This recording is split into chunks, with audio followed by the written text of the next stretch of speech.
This podcast is made possible by Planful. Hi, this is Joan Hilson, CFO of Signet Jewelers, and I'm here with the CFO Thought Leader Podcast. This is episode 846.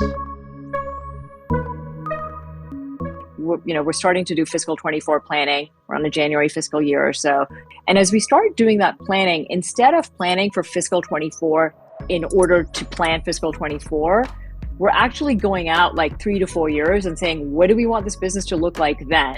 And if we back into the cohort behavior, what are the cohorts we need to land in fiscal 24 to be that business we want to be 3 years out and 4 years out? Hi, it's Jack. On today's show, we speak with Ambereen Toubassy, CFO of Airtable.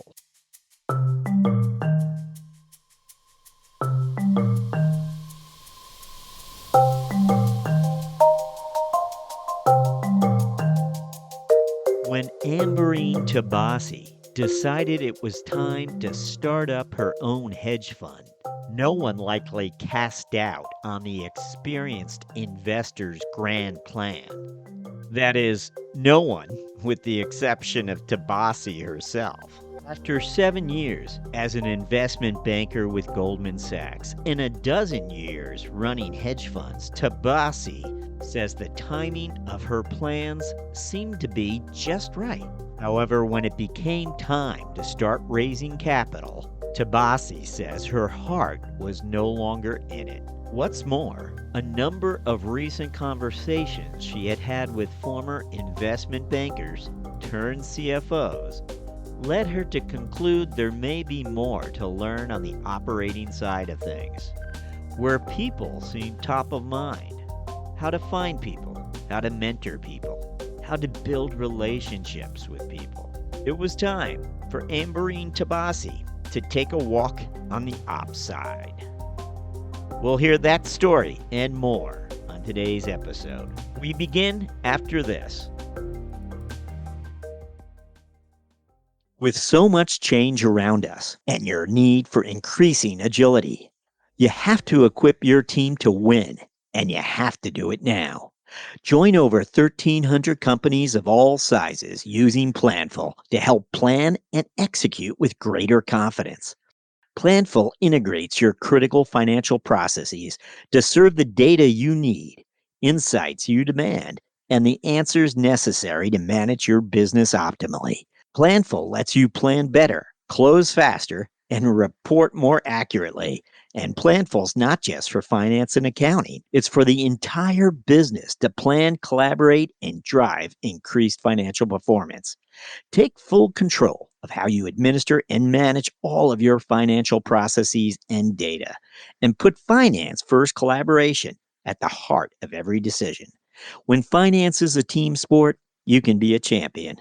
With Planful, you'll be a champion of finance. Get in the game by going to planful.com to learn more.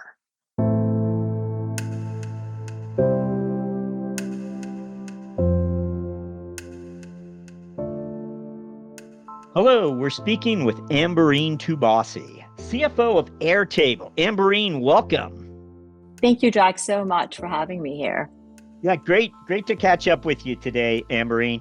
We, as always, I always begin with this question. We would like you to look back for us and share with us some of the experiences you feel really prepared you for this role, the CFO role. What would come to mind? Yeah, so Jack, I've now spent almost 3 decades as a finance professional, and I could tell you that I've spent the entire time focused on one thing, which is the creation of enterprise value. I could also tell you I've done 3 entirely different things over that time, and the 3 are being an advisor, being an investor, and being an operator. And both of those descriptions would be equally true. So immediately after college, I joined Goldman Sachs as a banker. I did corporate finance, I did M&A, I also did some risk arbitrage investing while I was there. A few years into my career, I actually pivoted to investing in public companies as a portfolio manager. And I was at various hedge funds doing mostly public equities, also some credit and debt. And then later in my career, fairly late in my career, I became the operating executive slash CFO that I am now. And when I think about it, I think those three distinct career phases have given me a holistic view of business. And by that, I mean, most of the time when a difficult situation shows up, or a question comes up, or an issue comes up, I will think through multiple answers to that question. I have this sense that there is not one correct answer to many of the issues that confront a CFO. And so I'll sort of put on those different hats I have for my career of like, what would an advisor think? What would an investor think? What would an operator think? And I come up with sort of an informed, multidimensional almost point of view while I'm respecting the opposing points of view. Such a interesting way to look at your development. I just want to point out you were nearly 8 years with Goldman Sachs, and then a number of different hedge funds, as you explained to us. Decision to leave Goldman Sachs, were you just ready for a change? That's quite an investment of years there. We don't always see such a long tenure there.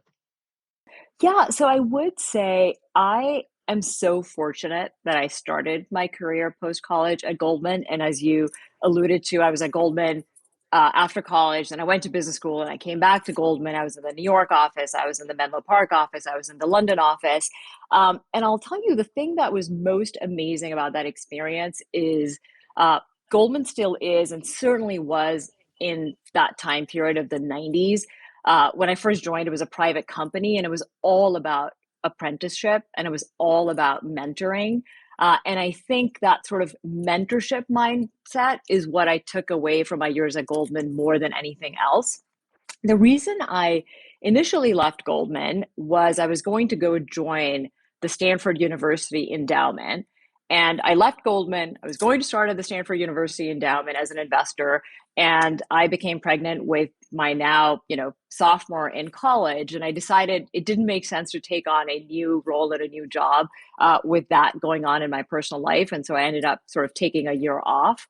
And then I'll say somewhat serendipitously, my Goldman partner who ran the Risk Arb group when I was in Risk Arb started a hedge fund in LA when I happened to move to LA for personal reasons. And so I sort of pivoted from banking to hedge funds through serendipity more so than a very conscious, I am leaving Goldman Sachs today to do X, Y, or Z. Did you, we always refer to it as the operations itch. I'll point out, I think it was more than 20 years before you landed on the operations side. And it makes one wonder, she certainly could have gotten there sooner had she wanted to, but she seems to have been enjoying life as an investor, the hedge funds. Why did it take so long, of course, is the question, to Yes. land on the operations side? So honestly, it didn't occur to me that I wanted to be on the operating side while I was a banker, while I was an investor. And it didn't occur to me because I think one of the primary things that gets me excited in life is learning new things. And I was learning so much in all those years as a banker, and I was learning so much as an investor. I was investing in different countries, I was investing in different sectors, I was investing in different types of companies in terms of stage and life cycle, and I was really really happy and successful, etc. In 2016, the hedge fund I was at, the person whose name was on the door decided to shut the hedge fund, and my instinct was, okay, this is a moment, I have a track record, I should start my own hedge fund.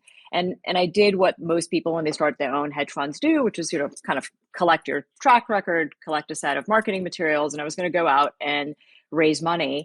And when I started doing that, I realized that my heart wasn't in it. And I was like, okay, if my heart isn't in it, I have no business asking other people to entrust me with their capital. And I should think about why my heart isn't in it and what should I really do. And it led to this time, I had a few months in which I ended up getting in touch with a lot of people I had known through my years of investing in Goldman who had crossed over to operational roles. And I was like, I wonder how they find that. Like, I wonder what being in an operating company is all about. And I was lucky enough to have friends who at that point were CFOs or were chief strategy officers. And so they gave me a kind of lens into what it was like to be on the operating side. And I think what clicked for me and why I made the shift was how much time they spent talking about the people they were working with. And I'd always sort of had this inkling that while I was managing a portfolio and tickers, I didn't get as much of that mentorship experience that I referenced sort of when I talked about Goldman Sachs. And I sort of knew that I had missed out in my career on developing people and spending a lot of time with teams and with people. And that I think was the light bulb where I was like, oh, interesting. If I make a shift to this other side of the table, I'll be able to both learn new things as well as really build teams and people and be a mentor. And sort of that was what the shift came from. Now, from what you just shared, if I understand the operations side, the operator side, it was an opportunity to develop people and mentor others. You knew you would be building a team, you'd be responsible, overseeing whether it was finance or operations, and you wanted to. You felt like this was something missing, even though you enjoyed all the wealth creation or the opportunities that you did. It became apparent to you only then, really. Yes. Yes, no, absolutely. And I'll tell you one other thing that in retrospect is really exciting about being an operator. As an investor, you spend a lot of your time sort of thinking, I would like a management team to do X, Y, or Z. And then, depending on the role you have, whether you're a public investor or a private investor, whether you're a passive investor or an activist investor, you can try and influence management teams to do those things that you think would be the right thing for the company or the industry or that stage. As an operator, you get to actually build the business. And so, what's been incredibly rewarding in these last few years as I've been an operator is I get to help build a business. I get to drive strategy. I get to architect the financial model. I get to design operations. And so, that's probably been, just as rewarding as the mentorship side is this like building things as opposed to simply betting on other people building things. Great insight there for us. Thank you. Well, we are up to where we get to ask you about Airtable. We might have a few more questions related to your career for you a little later in the mentoring round. Let's find out about Airtable, though. Tell us about this company. What does it do, and what are its offerings today? Yeah, absolutely. And it's interesting. We were just talking about building, and I'd say sort of what's at the heart of Airtable is like we enable builders. And it started as a collaborative database. And what it's grown into is effectively an app development platform. And so what we do is we give individuals, teams, and departments control over building and deploying their own apps to make their work faster, easier, better. And at the same time, those individuals and teams and departments are able to connect into shared sources of data. So as a business, you're breaking down data silos as all of your teams and departments are tapping into the same data. And then you're driving business impact because, again, you're breaking down silos, you're allowing individual teams and departments to do their work faster and better. And the way we think about it is, work essentially has three components. You want to make sure you find the information you need to do your work. You then need to take a series of actions to create output from that work. And once you've done that, you want others to be able to visualize your work and understand your work. And Airtable helps with each of these three phases. The other way to describe those same three phases is almost like a software stack. So finding information is effectively a database layer. Doing a series of actions is effectively a logic layer. And then allowing other people to visualize and understand is an interface layer. And that is the definition of an application in software is, data plus logic plus interface. And so we now refer to ourselves as a connected apps platform to sort of describe that full scope of what we do. Just point out that you arrived roughly 2 years ago, this December, I think. You've been there 2 years. The company's roughly about 10 years old. Wondering if you could maybe provide just sort of an abbreviated history of its capital structure, where it is today. Yeah, absolutely. So it was founded in 2012, as you mentioned. So we've been around for 10 years almost exactly. We have raised at this point 1.35 billion in capital in total. A billion of that we actually raised last year. And so the predominance of the capital we've raised has been within the past year and a half. The cap table is pristine. We have investors from sort of every stage in terms of sort of venture capital, crossover, public investors. We have incredibly long-term oriented investors. And we have sort of, again, going from early to late, like our earliest investors were CRV and Caffeinated. We have Thrive and Benchmark, who came into the cap table, are incredible partners to us. And then more recently, we've had Coatue and Green Oaks and XN and T. Rowe Price, Silver Lake. And so we feel really fortunate to have sort of like the breadth of investors, the depth of investors, and they're all very long-term focused and very, very supportive.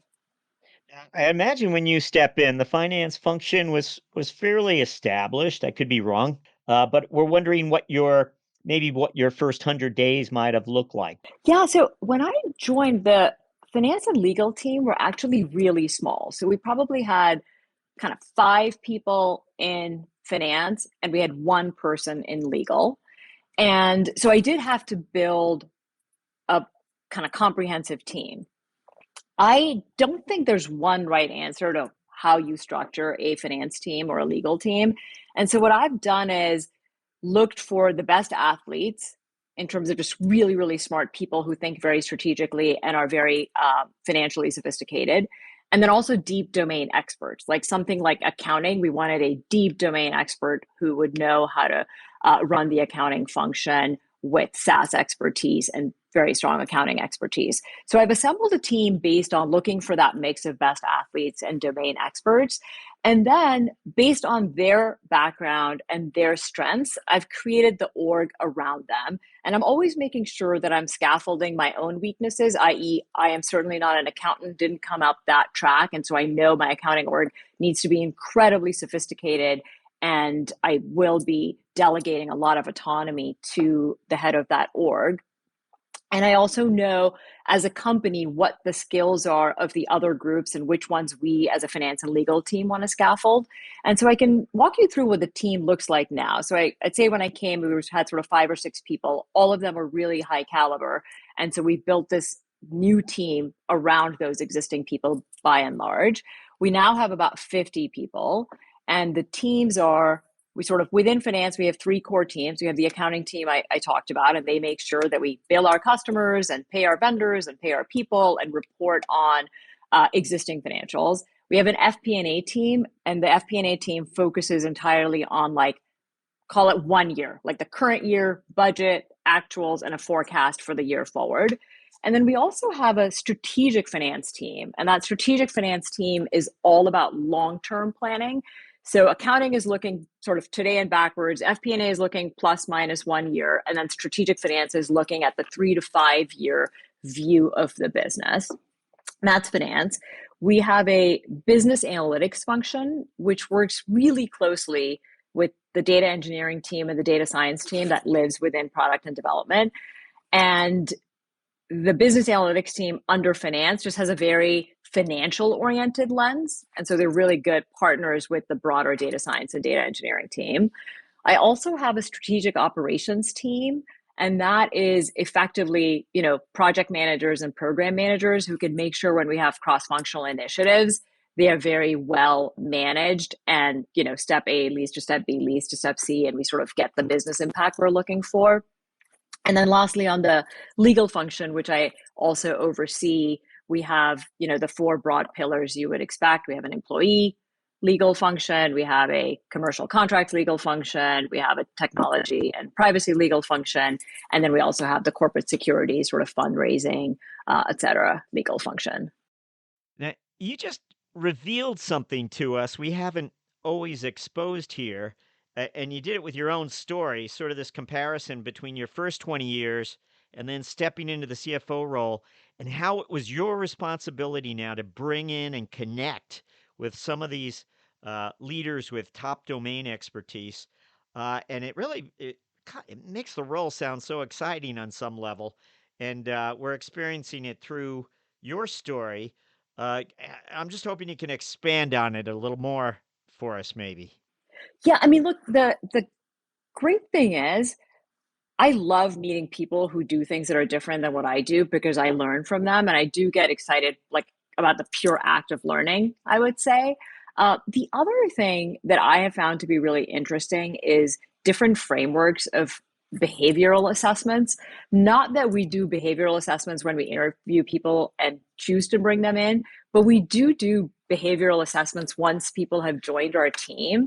And so it is interesting, for example, we use this thing called Myers-Briggs, and I know on my team sort of the population of introverts and extroverts. And that's why we know when we like conduct a meeting or do an all hands or do an offsite, like how do we structure activities that will work for the few extroverts. And in a finance and legal team, you have fewer of those than you do of the introverts, but will work for the predominance of introverts, and sort of how to make that happen.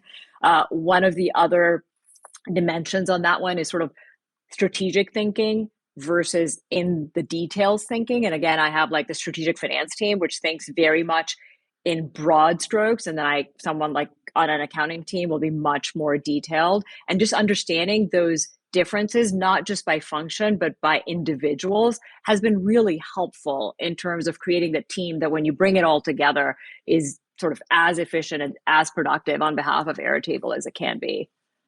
You explained to us, you touched on the data analytics team and the strategic team and how there are certain individuals who really make that happen. At least that was my takeaway there. Can you maybe reflect on that a little more? It's just such a interesting intersection that many finance leaders are looking to address and figure out, really. Yeah. So our priority as a company is to grow efficiently. And so to grow efficiently, we spent actually a lot of time over the last 2 years building what I would call legibility around the business. And that means identifying the most important metrics, defining those metrics, and then ensuring that you capture data on those metrics correctly and consistently.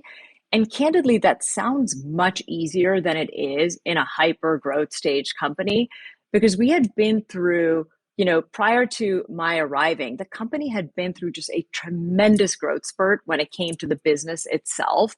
And so, like, the processes and the functions and the data scaffolding was catching up with this business that was just racing ahead and growing really fast.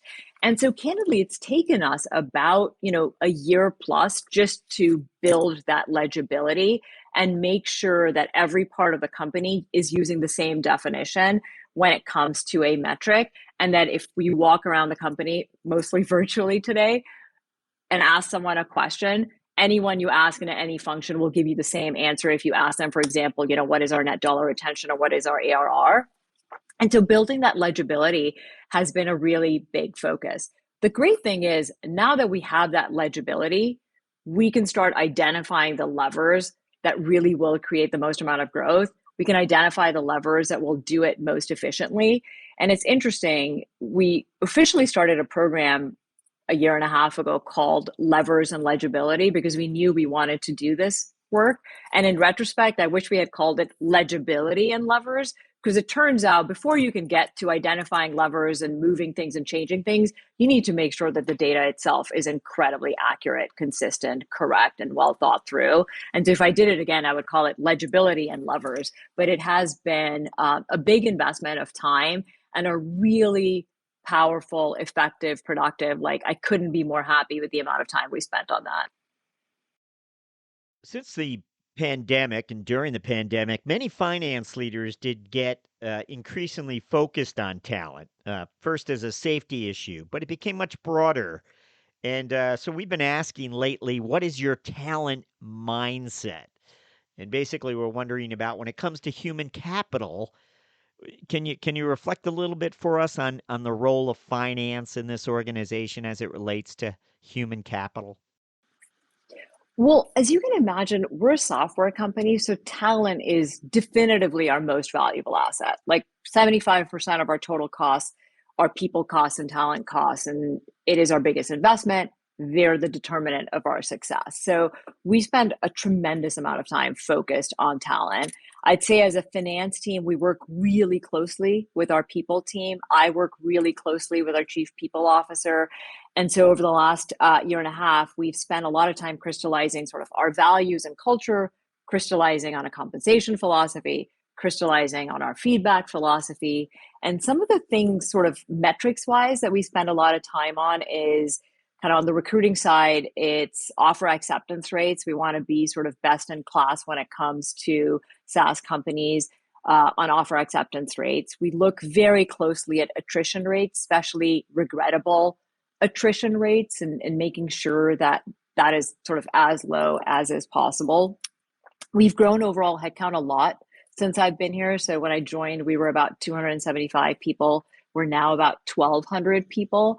And I'd say, one of the things that I'm personally proud of is that 12% of those new positions have been filled by internal transfers, which means we have a high degree of mobility and flexibility when it comes to our own people and developing them and giving them opportunities. We also, given we're growing headcount so quickly, instead of an annual performance cycle, we do it twice a year.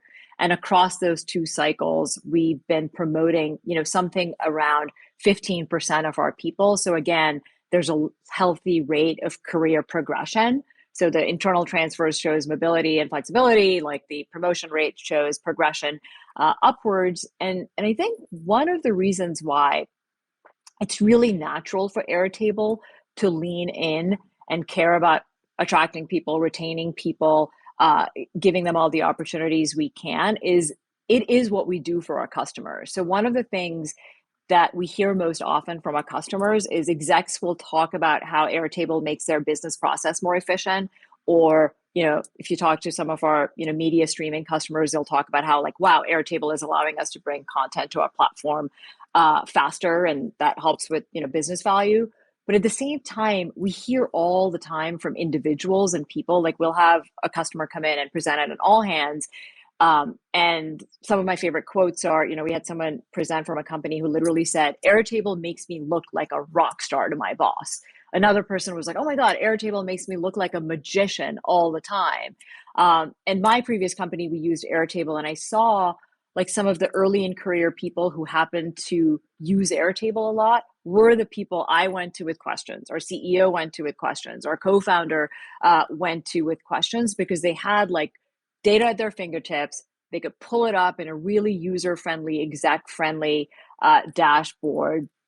And so it's a really fitting thing for Airtable, where we, for our customers, bring business value and human empowerment in one place. So as a company, it makes sense to me that we care deeply about sort of the business and the efficiency and our talent. I'm curious, are OKRs part of the management approach at Airtable? Yes. I'd say every quarter we iterate a little bit. I feel like OKRs are like a kind of ever morphing framework, because you can always do a better job in applying them and a better job using them to sort of trickle down to, more and more granular team levels, and to make sure that they ladder up to the financial goals. But yes, absolutely. We have company-wide OKRs, and we have functional OKRs that ladder into the company OKRs. We have group level OKRs, and we found it to be a great way to hold ourselves accountable and to make sure each team can see how their work ladders up to a company objective and a company impact, and so they feel like they're part of the success. You were CFO of a number of different companies prior to Airtable. Did they use OKRs? And do you have a point of reference where, you arrived here, they were already using them, I might assume, or what would you tell us? Yeah, so Airtable is actually the first company I've been at where we've used OKRs, and we've made a commitment that we will keep iterating on the OKRs to get the most value out of them. When I arrived at Airtable, a few individual groups had started using OKRs. What we've done more recently is made it more of a additive process. So as I mentioned, like starting with company OKRs and making sure they trickle down, and then making sure each of the groups OKRs ladder up. And candidly, we've also been using Airtable to do our OKRs, and that's been one more incentive. Like building OKRs as a use case within Airtable has been a good reason for us to put our best efforts forward into the framework. Excellent. Great. Thank you for that extra question I threw your way there. We're going to jump to our finance strategic moment question, where we just would like you to share one anecdote, one moment of insight that you've had along the way during your career. It might be at Airtable, might be earlier, don't know, but anything come to mind when we ask for a finance strategic moment? Yeah, I can actually think of one from Airtable. So, as a SaaS company, there are certain sort of industry-wide metrics that we pay a lot of attention to, right? Like ARR, net new ARR, gross retention, which is an indication of how sticky our customers are, net dollar retention, which is all about how our customers expand over time. We have a land and expand model, so we care about sort of the value at which customers land and then how they expand over time. We care about growth and efficiency, so we're looking at Rule of 40. One of the things that we started to dig into as part of that sort of land and expand framework over the last 2 years is we spent a lot of time on cohorts. So thinking about our cohorts, both in terms of time, like how are the customers from 2017, 18, 19, 20, how are those cohorts expanding over time, as well as by segment. So as we kind of segment our customers by, industry or segment or company size, how do those cohorts behave? And I'd say the strategic moment was realizing how much of a differential there was between the different types of cohorts and how they behaved, and how instead of thinking about growth and profitability from an overall perspective, we started drilling deeper and deeper into the cohort level growth and the cohort level profitability. And so I'd say we now strategically, as we plan the business, like we're starting to do fiscal 24 planning. We're on a January fiscal year, so calendar 23 will be fiscal 24. And as we start doing that planning, instead of planning for fiscal 24 in order to plan fiscal 24, we're actually going out like 3 to 4 years and saying, what do we want this business to look like then? And if we back into the cohort behavior, what are the cohorts we need to land in fiscal 24 to be that business we want to be 3 years out and 4 years out? And I think that was quite a strategic moment when we sort of had this aha of, here are the central cohorts we need to seed into our business today in order to have the most powerful business possible 3 years out and 4 years out.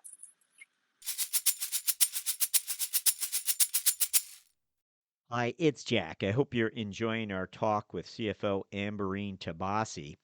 Earlier this episode, Ambereen told us it was really the people factor of the CFO role that intrigued her and led her to the operating side of things.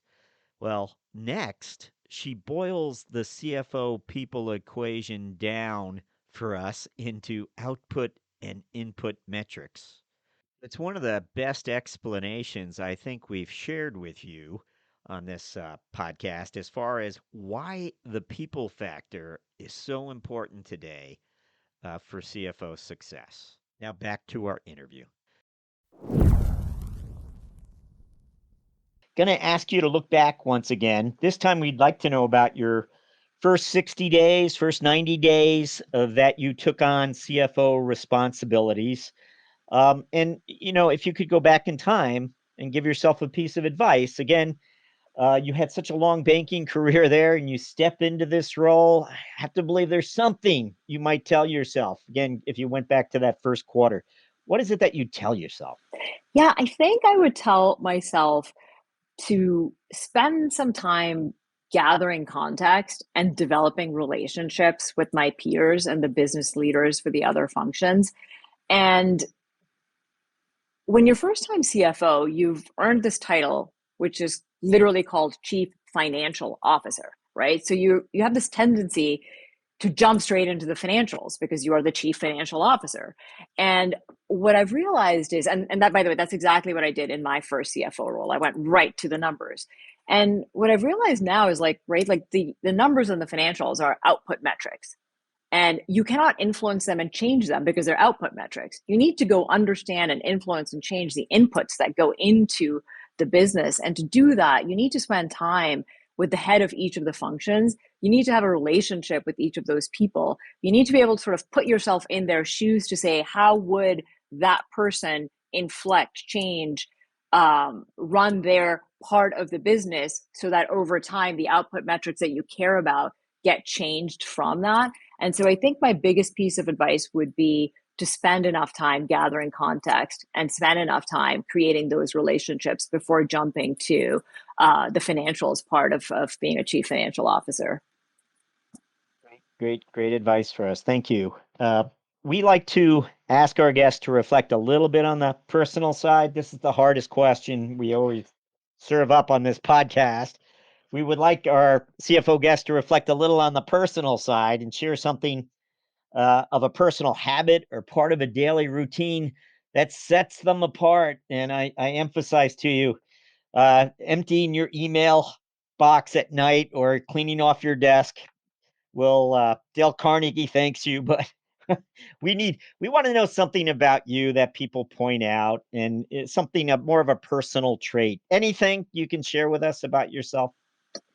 Yeah, so one of the things that I do practically every day, and it's because it's something that I learned as a child. So when I was 10 or 11 years old, my father, who was very into spirituality and meditation, like taught me to meditate. And it was something I had to do as a child. Like every day it was one of those things. Like I asked my kids, did you do your homework? My dad asked me, did you meditate? And so I have been meditating every day since I was 10 or 11 years old, and it's something I continue to do. And I think it's been really helpful, like keeping me calm during periods of intensity or stress, and especially in a financial role. And I think that daily meditation has made a huge difference to just sort of maintaining balance. Something you're able to pass on to your children as well, or As I was saying, that was my father's question to me every day. I was like, I wish I had asked my kids the same question every day. So they do, each one of my three kids has meditated. They have not meditated every day, but I hope it's something that they've done enough of and have seen enough of that it is something that they will take into their lives. we'd like to ask if you have a book recommendation for us. Doesn't have to be a business book. Might be something you escape with. Anything?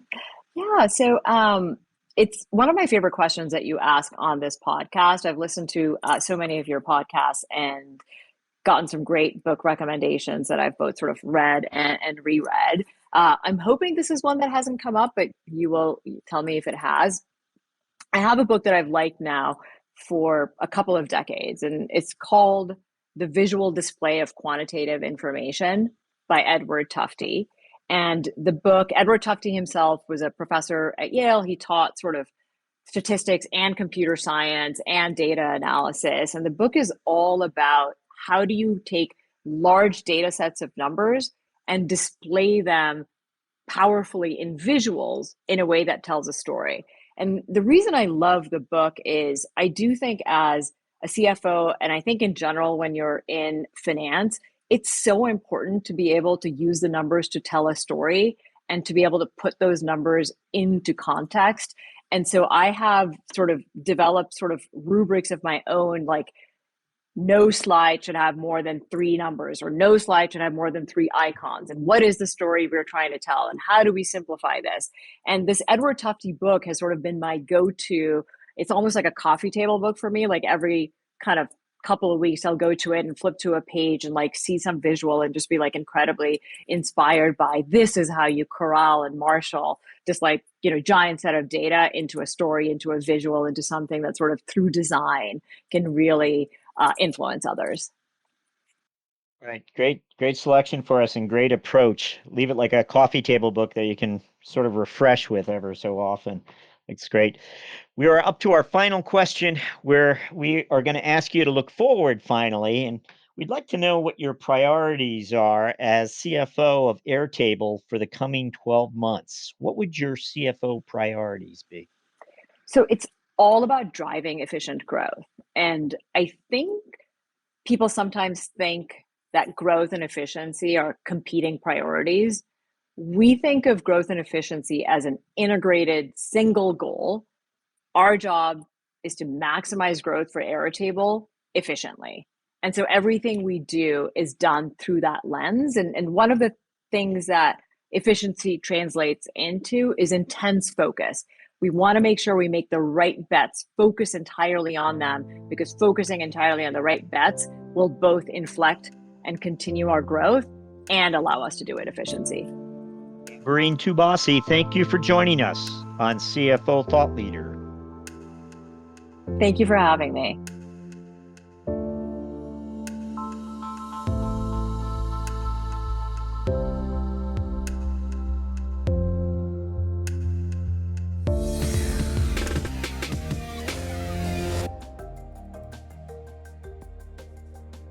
Hello, listeners. Do us a favor. Be certain to subscribe to CFO Thought Leader on Apple Podcasts, or if you're an Android user, check us out on Spotify or Google Play. If you like the show, please recommend it to a friend.